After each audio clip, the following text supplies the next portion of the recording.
अगला सवाल करते हैं। Let the lines L1 and L2 intersect at the point R. Let P and Q be the points lying on L1 L2 respectively such that PR हमें दे रखा है, PQ हमें दे रखा है. If P lies in the first octant, then 27 into QR square C. अरे यार calculation ही calculation इस सवाल में, जैसा बोला गया है वैसे करते जाते हैं। हमें क्या बोला गया है कि इन दोनों लाइंस का पॉइंट ऑफ इंटरसेक्शन है वो R. L1 के ऊपर यदि मैं कोई भी पॉइंट लूंगा तो वो कितना हो जाएगा 1 + 2 लैम्डा, 2 + 3 लैम्डा और 3 + 4 लैम्डा। L2 के ऊपर कोई भी पॉइंट है वो कितना हो जाएगा 4 + 5 म्यू और ये कितना हो गया 1 + 2 म्यू और म्यू। सही है। और तो R के लिए 4R के लिए हम क्या करें, ये बराबर लिख दे 1 + 2 लैम्डा जो है वो 4 + 5 म्यू के बराबर आएगा। तो यहां से हमारे पास इक्वेशन क्या बनी 2 लैम्डा - 5 म्यू जो है वो 3 के बराबर आ जाएगा और 2 + 3 लैम्डा जो है वो 1 + 2 म्यू के बराबर आएगा। तो यहां से 3 लैम्डा - 2 म्यू जो है वो 1 के बराबर आ जाएगा। सही है। और लास्ट में इक्वेशन क्या बनी 3 + 4 लैम्डा = म्यू। तो यहां से 4 लैम्डा - म्यू की जो वैल्यू है वो -3 के बराबर आ गई। सही ना, ये आ गया। अब यहां से हमें लैम्डा और म्यू निकालना है, लैम्डा और म्यू। सही है। -1 और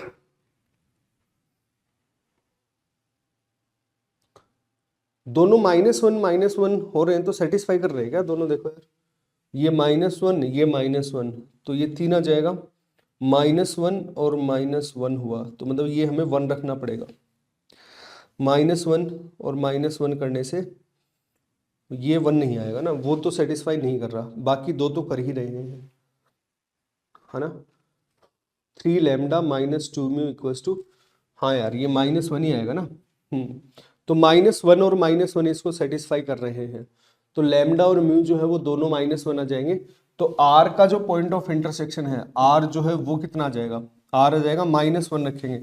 इन तीनों को सोल्व किया तो लैम्डा और म्यू दोनों की वैल्यू -1 आई।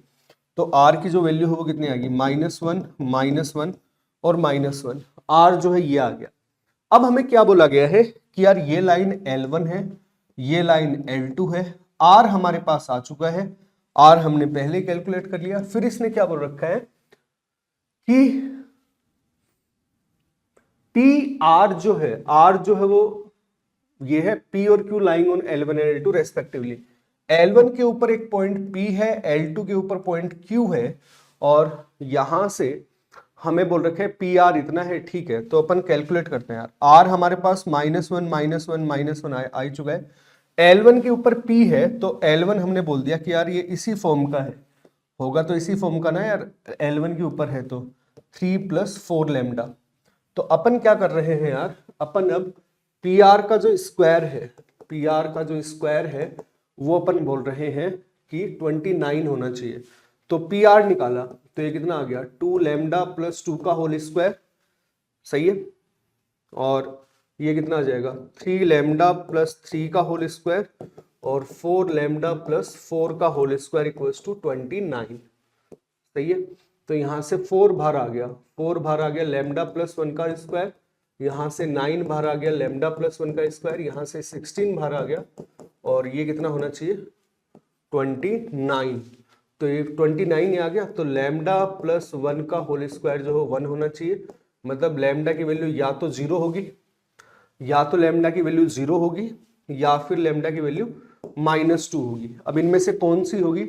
इसने क्या बोल रखा है P जो है वो फर्स्ट ऑक्टेंट में होना चाहिए, मतलब x y z तीनों पॉजिटिव होना चाहिए। तो लैम्डा -2 तो हो नहीं सकता, तो P हमारे पास आ जाएगा लैम्डा = 0 के लिए।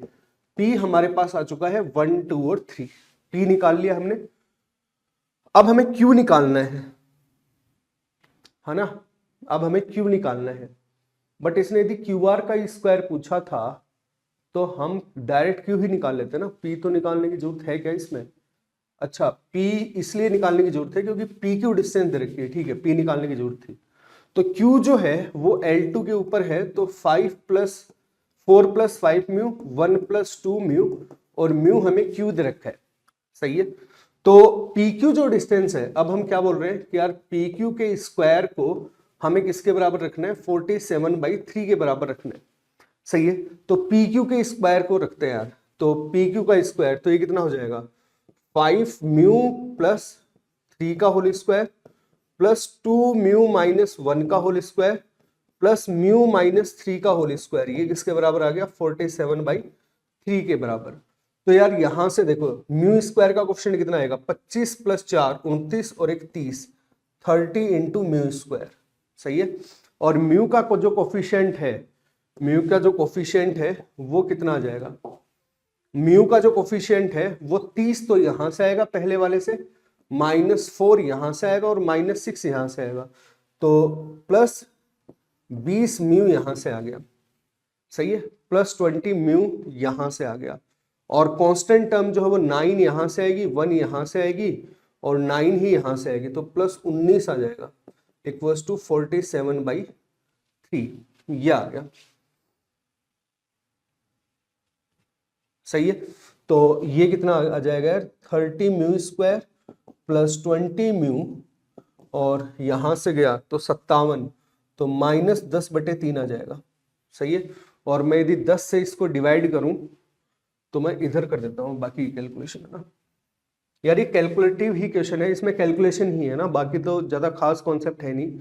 तो यहां से कितना आ गया है, 3 mu square plus 2 mu equals to -1/3, तो ये आ गया 9 mu square plus 6 mu plus 1 = 0।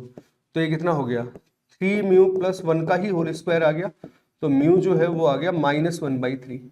Mu जो है वो अपना -1/3 आ चुका है। म्यू यदि -1/3 आ चुका तो क्यू कितना आ गया, ये आ गया 4 - 5/3 और 1 - 2/3 और -1/3, तो ये कितना हो गया, 8 - 5 8 सॉरी 12 - 5, 12 - 5 करें तो 7/3, और ये कितना आ गया 1/3, और ये आ गया -1/3। और हमें पूछा गया है यार, क्यू भी हमारे पास आ गया, क्यू आर का होल स्क्वायर देख लो कितना होगा, क्यू आर का होल स्क्वायर, क्यू और आर दोनों पता है, तो 7/3 + 1 का होल स्क्वायर प्लस 1/3 + 1 का होल स्क्वायर प्लस -1/3 + 1 का होल स्क्वायर, तो ये कितना आ गया 100/9, है ना। और ये कितना आ गया 4, तो 16/9, और ये कितना आ गया 4/9, ये आ गया, तो 120/9 आ जाएगा। सही है। और हमें क्या बोल रखा है, इंटू 27 भी करना है इसको, तो ये कितना आ गया 3 से मल्टीप्लाई, तो ये कितना आ गया 360, तो 360 देख लो, सेकंड जो ऑप्शन है वो अपना यहाँ पे करेक्ट आंसर हो जाएगा।